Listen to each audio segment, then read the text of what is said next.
Tuhan mengundang setiap kita untuk berdoa bagi musuh kita.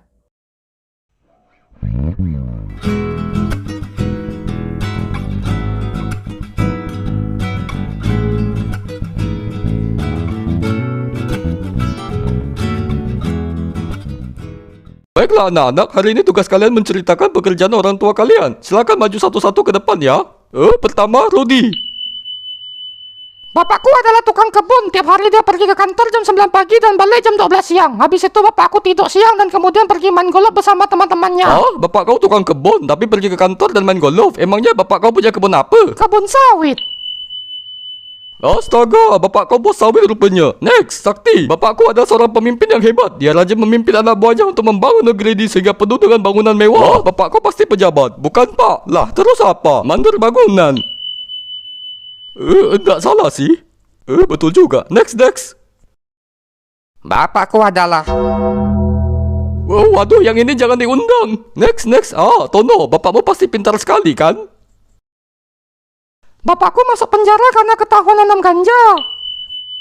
Waduh, tak ada yang betul lah kelas ini. Dah lah. Pak Guru, aku belum maju. Oh iya, silakan maju. Ceritakan pekerjaan orang tuamu.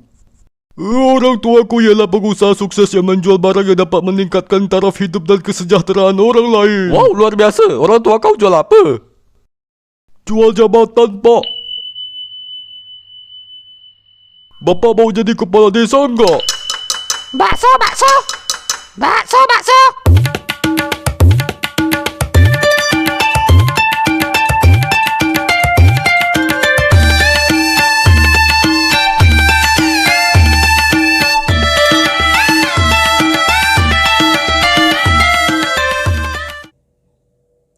Setiap kita dapat berjumpa dengan beragam pribadi.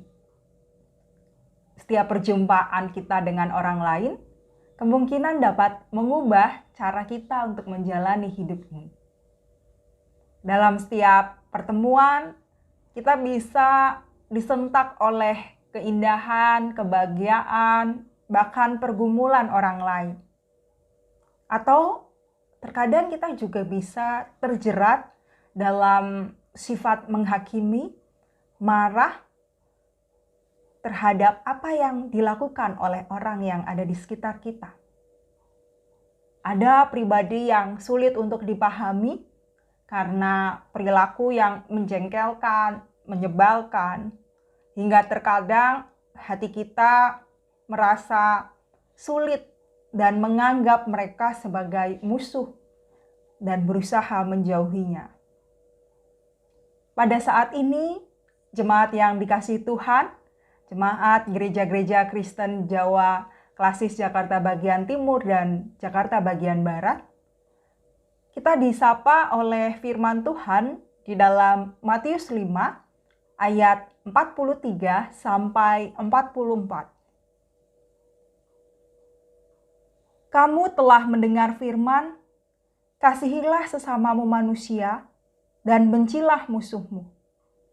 Tetapi aku berkata kepadamu, kasihilah musuhmu dan berdoalah bagi mereka yang menganiaya kamu.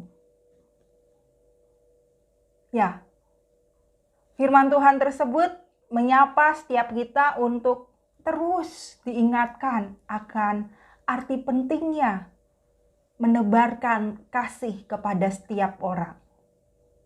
Tuhan mengundang setiap kita untuk berdoa bagi musuh kita. Berdoa di sini tidak hanya setiap kita menyebut nama orang-orang yang kita benci, yang tidak kita sukai. Tidak hanya sebatas itu Bapak, Ibu, dan saudara-saudara.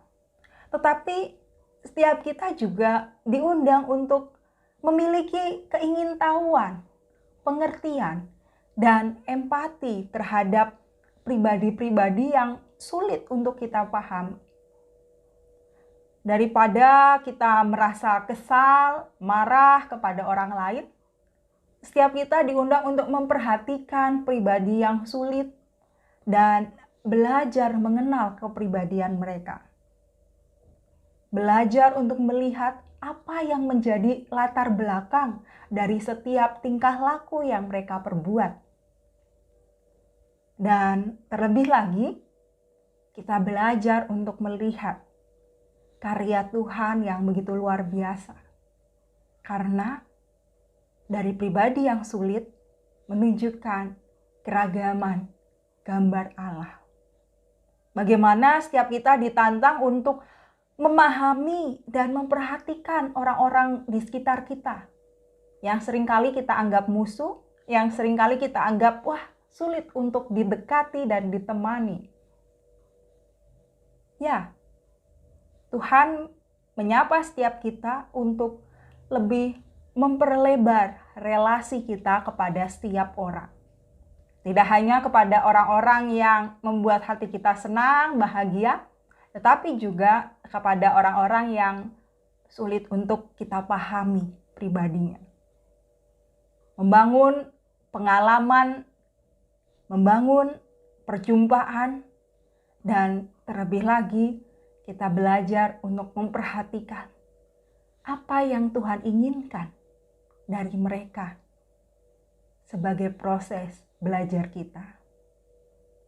Sehingga ketika kita bertemu dan berjumpa dengan orang-orang yang sulit untuk dipahami, yang bikin gemas, yang bikin marah, kita dapat terus mengingat, ya, Tuhan menginginkan apa untuk kita lakukan kepada orang yang memiliki pribadi yang sulit. Selamat memperhatikan pribadi-pribadi yang sulit. Tuhan Yesus memberkati.